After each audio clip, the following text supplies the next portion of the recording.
终于见到你了，年糕，年糕啊，年糕。今天的富贵拿铁主题是烤年糕加煮咖啡。红葡萄酒烤焦糖真滋味的李子酒厂，称取18克，好香呀，红酒味。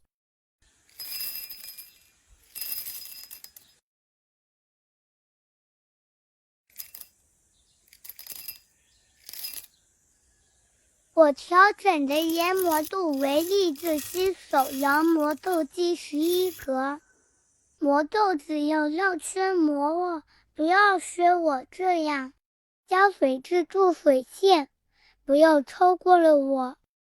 把研磨好的咖啡粉倒进去，旋转接粉器部分不要按压粉层哦，盖上盖子。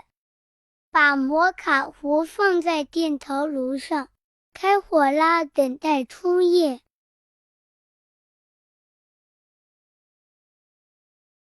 煮好的咖啡放在架子上，不要烫到自己啦。倒入牛奶中，一杯好喝的咖啡就做好了。年糕啊，年糕。开始烤年糕了，烘烤加烤年糕好搭配。年糕鼓起来了，好治愈。烤好啦，可以开始吃了。这个是抹茶味道低加红糖，好好吃。原味烤年糕搭配黄豆粉，可以拉丝的哦，好棒！我要开始吃喽，下次见，拜拜。